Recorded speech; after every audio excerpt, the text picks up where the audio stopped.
नमस्कार दोस्तों, aspirants campus में आपका स्वागत है। तो अब हम स्टार्ट करने वाले हैं unit 2 monopoly price and output decisions.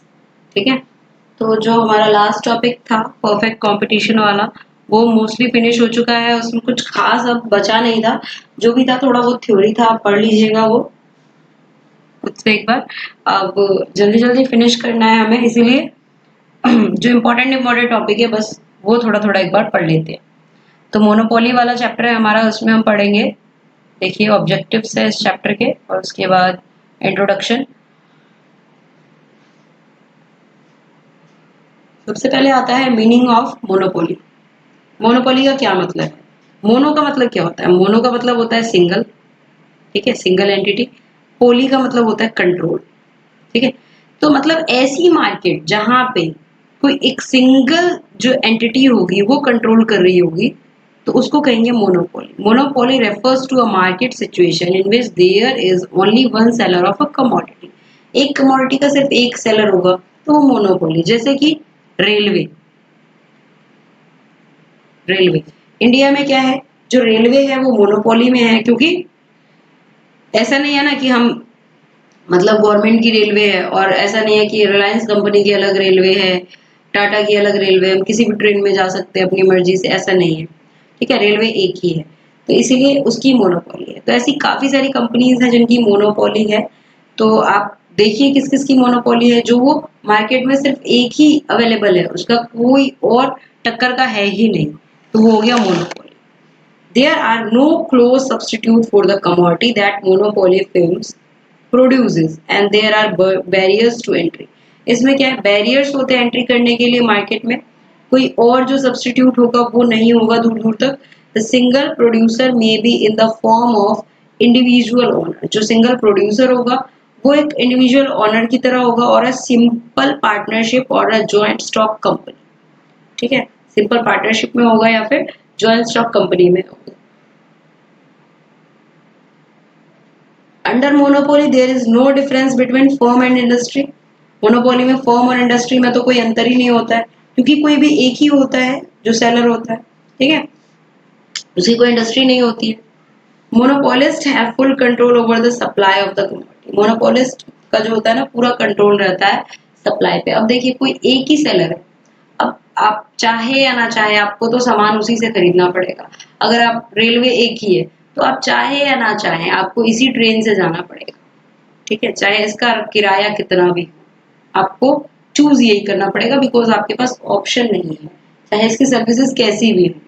ठीक है, तो इसीलिए सब कुछ फुल कंट्रोल होता है मोनोपोलिस्ट का।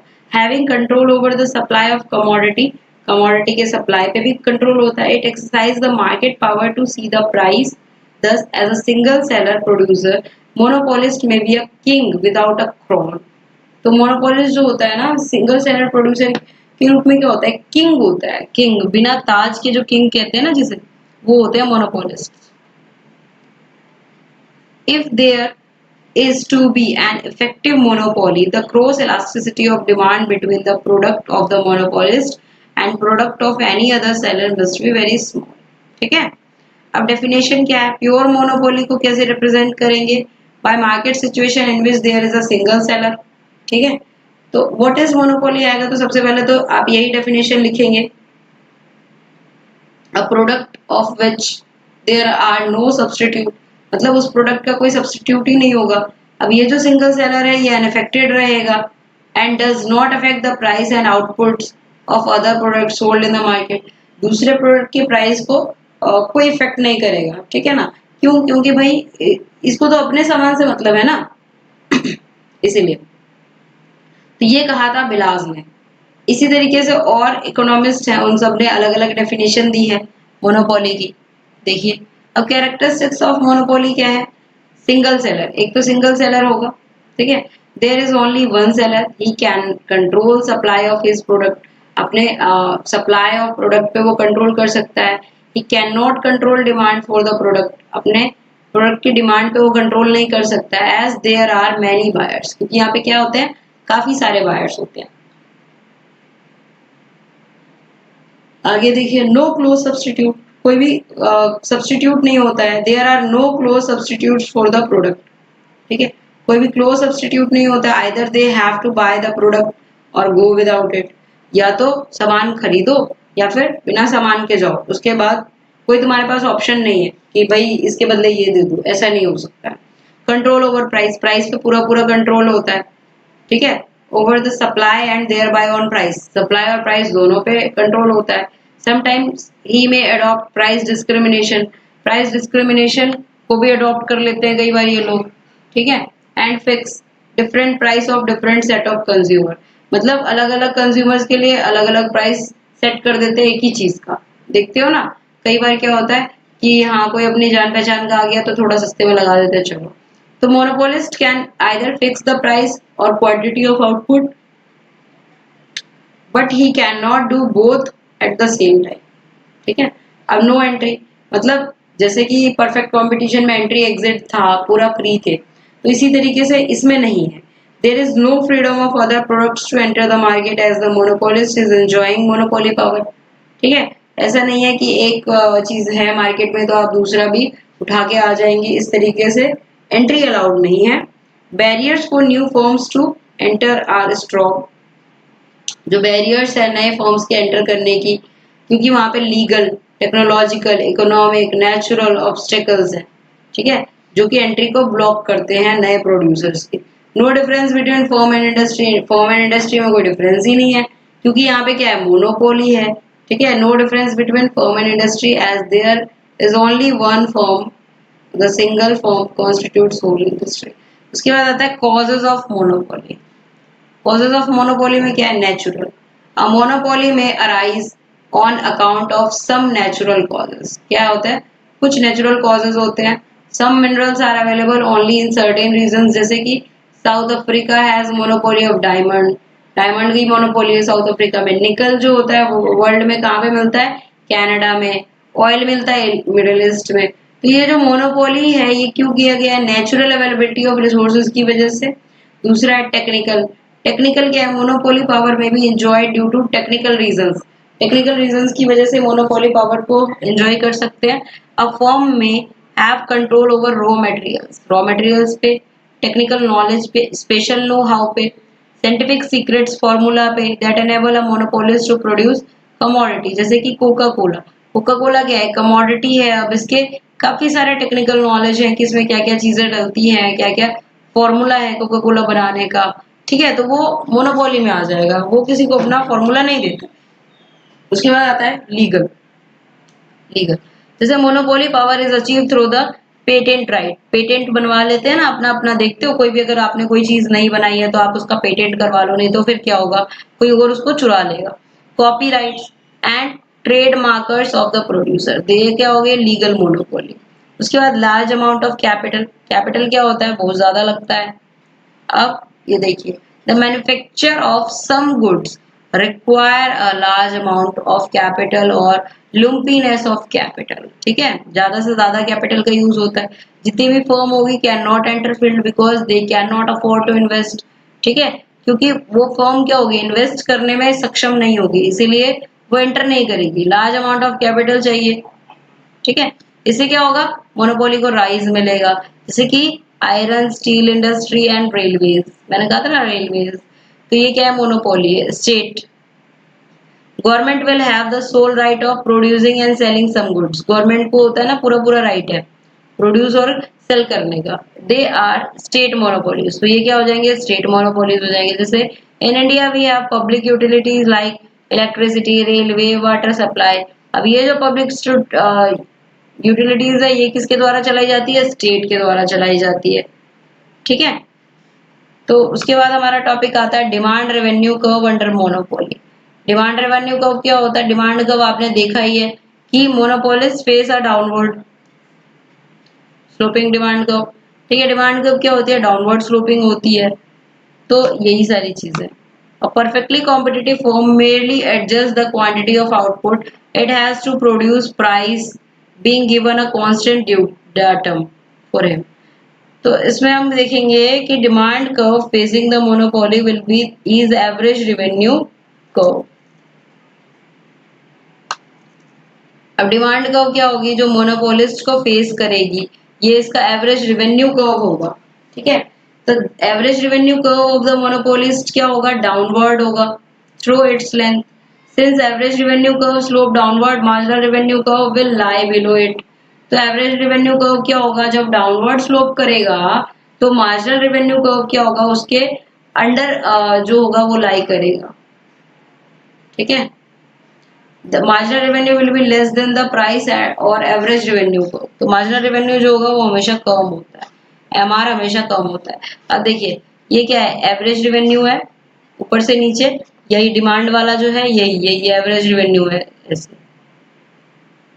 ठीक है, और इसके नीचे से जा रहा है एमआर, तो एवरेज रेवेन्यू क्या होगा, ज्यादा होगा एमआर से। एमआर देखिए यहाँ से क्वांटिटी जो जा रही है, तो ये एमआर कर्व है, ये एआर कर्व है, तो एआर से नीचे है ना एमआर, तो यही चीज समझाई जा रही है इसमें।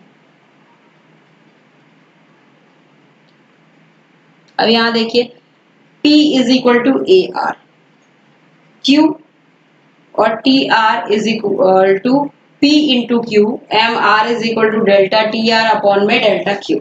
ठीक है, प्राइस इज इक्वल टू क्या है, एवरेज रेवेन्यू, क्वांटिटी दी हुई है।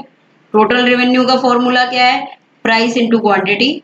ठीक है, मार्जिनल रेवेन्यू का फॉर्मूला टोटल रेवेन्यू माइनस करके और डेल्टा क्यू, यानी कि इनका जो होगा दोनों का डिफरेंस। ठीक है, टी आर और इसका डिफरेंस क्वांटिटी का, तो टी आर का डिफरेंस कितना है, -10। डेल्टा क्यू क्या है, -1। ये इससे ये घटेगा, आंसर आ जाएगा 10। ये देखिए आ गया 10। तो इस तरीके से निकालना होता है। ठीक है, अब ये देखिए यहाँ पे कितना है, 10 और 8 कितना होगा, 10 में से 8 गया, 2 2 आया आंसर। तो पहले टी आर देखेंगे, में से 10 में से 18 गया तो, या 18 में से 10 गया तो 8, और नीचे कितना होगा, 2 में से 1 गया तो 1, तो आंसर आया ना 8, ये रहा सेम। तो इस तरीके से एवरेज रेवेन्यू टी आर और एम आर निकालते हैं। तो एम आर में क्या होता है देखिए, average revenue, marginal revenue, price elasticity under monopoly, इनके बीच में क्या रिलेशन है। तो marginal revenue is equal to average revenue, और ये क्या है, लेस देन यूनिटरी इलास्टिक। ठीक है, ए आर जो होगा वो प्राइस के सेम होगा। अब M R is equal to ये है, price is equal to M R is equal to ये है। ठीक है, तो इस तरीके से निकलता है। अब ये जो एक्सप्रेशन है e minus 1/e will be less then unitary, unitary यानी कि लेस देन 1, 1 से छोटा है। एम आर क्या होगा, will be less than price, और price will be greater than M R. ठीक है, एम आर जो होगा वो प्राइस से कम होगा, या फिर प्राइस जो होगा वो एम आर से ज्यादा होगा। The extent of which M R curve lies below A R curve depend upon the value of fraction. ठीक है, तो इसमें हम यहाँ पे अब आगे देखेंगे कि ये देखिए इलास्टिसिटी जो निकाला है वो किस तरीके से निकाला है।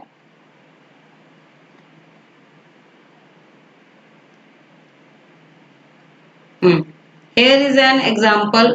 This is simple demand function. अब डिमांड फंक्शन का फॉर्मूला क्या था, 20 माइनस 0.5p।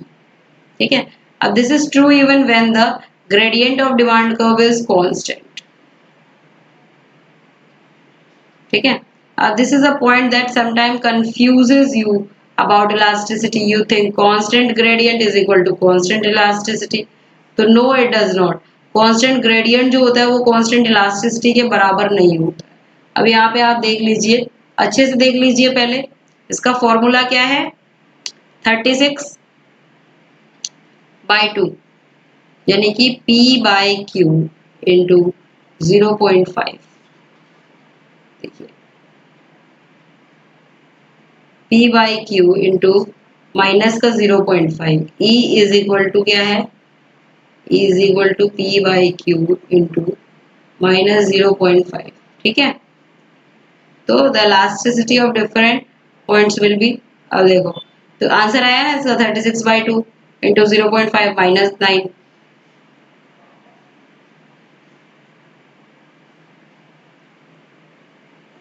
ठीक है, -9। सबका इसी तरीके से निकलेगा फॉर्मूला आंसर, ठीक है। So notice that point C, the midpoint of curve, the elasticity is -1. This is called where the curve is unit elastic. तो ये कर्व क्या होगा? यूनिट इलास्टिक होगा। Above C, the curve is elastic. Curve क्या होगा? Elastic हो जाएगा कहाँ पे? C से ऊपर। यहाँ पे देखिए, C से ऊपर क्या होगा? इलास्टिक, ठीक है। C से नीचे अनइलास्टिक या फिर लेस इलास्टिक, ठीक है। Below C point, the curve is inelastic, less elastic or lower the price, higher the quantity. Price क्या है? Low है, quantity ज़्यादा है। At point where the price is 0, quantity is 20, the elasticity will be 0.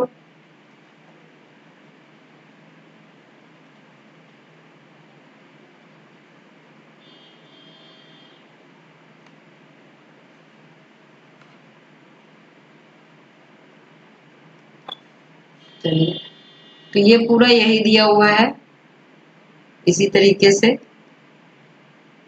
देखिए।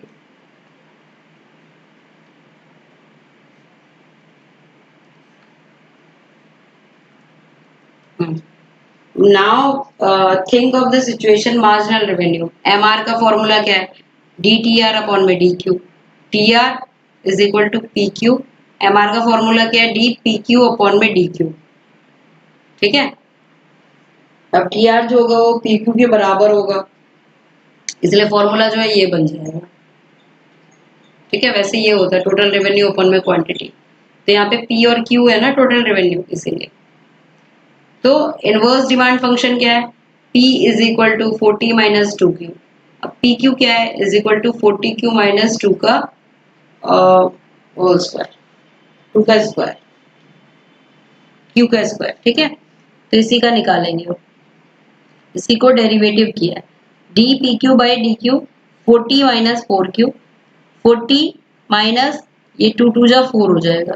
जैसे 2x square है तो ये कितना हो जाता है? जब हम इसको dy dx से करेंगे तो ये हो जाएगा 4x, 2 जा 4। तो इसी तरीके से निकाला। तो इसका marginal revenue curve M R is equal to 40 minus 4Q हम ड्रॉ करेंगे। ये देखिए एम आर जो आया है आपका डिमांड से नीचे है, एम आर है ना, ये वाला एम आर कर्व। अब notice how the marginal revenue is positive when the demand curve is elastic. MR जो होगा वो पॉजिटिव कैसे होगा? जब डिमांड कर्व क्या होगा? इलास्टिक होगा। It is zero when the demand curve is unit elastic and it becomes negative when demand curve is inelastic. तो ये चीजें जो है ये इंपॉर्टेंट है, ये आपको नोटिस करके रखनी है, ठीक है। बाकी तो सारा उसी तरीके से है, एल्जेब्रिक वे में इसको बताया गया है। M R is equal to P Q upon में डी क्यू। तो हम इसको इस तरीके से लिख सकते हैं, P upon D Q upon में D Q, Q D P upon में डी क्यू, ठीक है। सो एम आर क्या हो जाएगा? पी क्यू, ये इस तरीके से हम इसको डिफ्रेंशिएट करेंगे। इसको करेंगे फिर क्या? Now multiply both top and bottom parts of the right hand side of the equation by P. अब क्या होगा? इनको हम p से मल्टीप्लाई करेंगे। So we can factorize p out of this to get mr। p 1 plus q dp dq which can be rewritten slightly differently as mr। ये हो गया। the right hand side of the equation is inverse of the elasticity यानी कि 1 by e। so mr is equal to here, this is a useful equation to remember, ठीक है। अब ये देखिए E क्या है? इलास्टिक डिमांड क्या है? E is less than -1 and elastic demand क्या है? E -1 is less than E, E is less than 0, ठीक है। वोंट परचेज, मोनोपोलिस्ट जो होगा वो परचेज नहीं करेंगे in elastic part of its demand को। अब जब डिमांड जो होगी इलास्टिक होगा तो ये कंडीशन बनेगी। अब 1 प्लस 1 बाई ई क्या होगा? 0 से छोटा होगा क्योंकि 1 बाई ई है। P क्या है, प्राइस P इज पॉजिटिव, ठीक है, so the marginal revenue will be क्या होगी, नेगेटिव हो जाएगी, and no firm will produce an extra unit of it, means it loses money, ठीक है। आई होप आपको ये जो होगा लास्ट वाला पार्ट उतना ज्यादा इंपॉर्टेंट नहीं था, बस ये याद रखिए कहाँ पे इलास्टिक है, कहाँ पे इलास्टिक है, और कौन किससे छोटा है। जीरो से छोटा ई है, ई से छोटा -1 है, 1+1/e जो होगा वो भी जीरो से छोटा होगा, तो बस ये चीजें याद रखनी है, ठीक है। आई होप मोनोपोली का आपका जो फर्स्ट पार्ट था ये आपको क्लियर हो गया होगा, ठीक है। नेक्स्ट वीडियो में आगे हम पढ़ेंगे equilibrium of the monopoly firm, price and output decision, ठीक है। Thank you so much. If you like the video, then do subscribe the channel and share this video. Thank you so much.